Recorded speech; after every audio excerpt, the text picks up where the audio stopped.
Did you know that desperate 19th century farmers collected bones from battlefields like Waterloo and used them to fertilize their crops? Today, we call this bone meal, and we're still using it. But here's the catch. A lot of you may not even need to use it. Hi, Carol from Almost 2 Acres. Today we're going to discuss what bone meal is, what it does in your soil, and what critical soil condition determines whether it even works there or not. Bone meal shows up on every garden center shelf, marketed as the miracle amendment for root growth and blooms. But after researching the actual science, I discovered that this centuries-old fertilizer is far more complicated than the marketing suggests. Bone meal is exactly what it sounds like, ground animal bones, typically from cattle. The manufacturing process involves steaming bones at high temperatures to sterilize them and remove gelatin for other products, then grinding them into a fine powder. This process matters because modern bone meal is different from historical versions that contained more nitrogen from meat and tissue. The NPK ratio of bone meal is typically 3:15:0, though you'll see variations from 1:13:0 up to 3:22:0 depending on the source. That middle number is phosphorus, the star of the show. Bone meal also contains about 12 to 18% calcium and trace amounts of magnesium, zinc, and other minerals. Essentially, you're getting a phosphorus and calcium supplement, not a complete fertilizer. Phosphorus is one of 3 primary plant nutrients. It's essential for photosynthesis, energy transfer through ATP, DNA, and RNA formation, and root development. Every living cell needs phosphorus, which is why it's critical for both plants and the animals that eat them. Here's how it works. Phosphorus exists in soil in 3 forms. Soluble phosphorus is dissolved in soil water and immediately available to plants, but is present in tiny quantities. Labile phosphorus is loosely held by soil particles and can become soluble. Stable phosphorus makes up most of the phosphorus in soil, but is tightly bound to soil particles.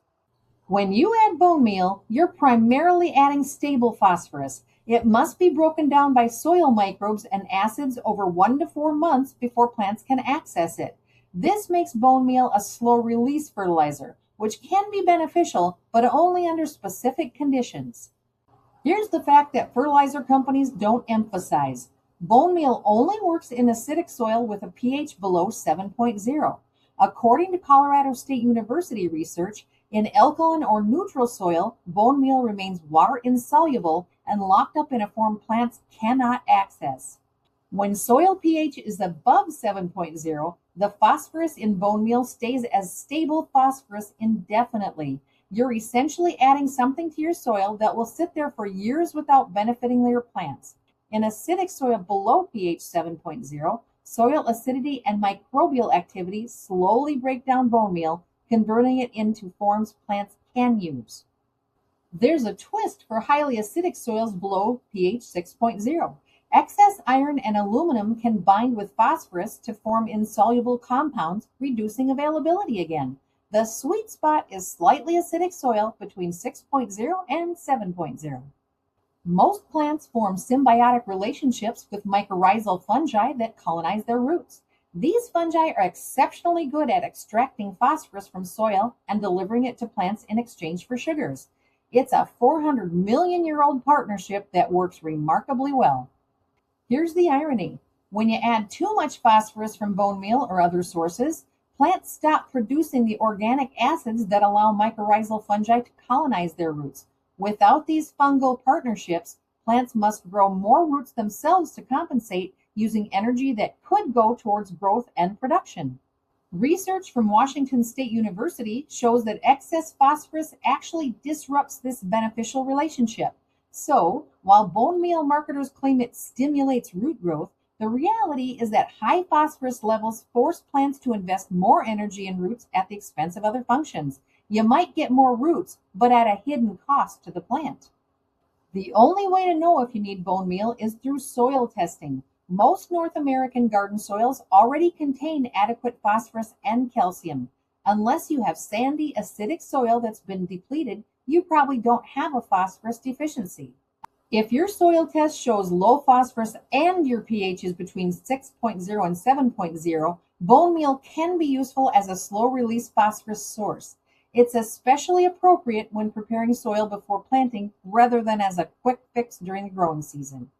There is a good legitimate use, organic certification. Bone meal is OMRI listed for organic gardening, making it one of the approved phosphorus sources for certified organic operations. Let's debunk some myths. Bone meal does not stimulate growth beyond what's normal for the plant when phosphorus is adequate. Phosphorus is a nutrient, not a growth hormone. Adding more when your soil already has enough provides no benefit and can create problems. It won't make flowers bigger or more abundant unless phosphorus was limiting growth in the first place. The old adage about adding bone meal to the bulb holes at planting time, research shows newly added phosphorus remains unavailable for years because it's not yet soluble.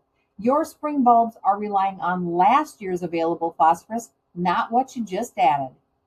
The claim about reducing transplant shock, no scientific evidence supports this.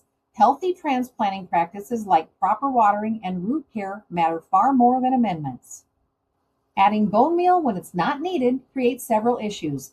Excess phosphorus can interfere with plants' ability to uptake iron and zinc, leading to nutrient deficiencies that show as yellowing leaves. It disrupts mycorrhizal relationships, as we discussed earlier. Environmental concerns matter too. Phosphorus runoff contributes to water pollution, causing algae blooms in lakes and streams. Some states restrict phosphorus fertilizer application on lawns for this very reason. There's also the attraction issue. Bone meal smells like food to dogs, raccoons, and other animals. Always mix it into the soil rather than leaving it on the surface, and store bags securely. Bone meal is not inherently bad, but it's dramatically overused by gardeners who assume more fertilizer equals better results. The science tells us that bone meal is a specialized tool for specific situations, acidic to neutral soil with documented phosphorus deficiency. Before adding any phosphorus amendment, get a soil test. Know your pH. Understand what your soil actually needs rather than following generic advice from fertilizer packaging. On the next video, we'll tackle exactly when and how to use bone meal in your vegetable garden if your soil test indicates you need it. Thanks for joining me today. Please consider subscribing. It doesn't cost you a thing, but it's really great for my channel. Until next time, let's keep growing.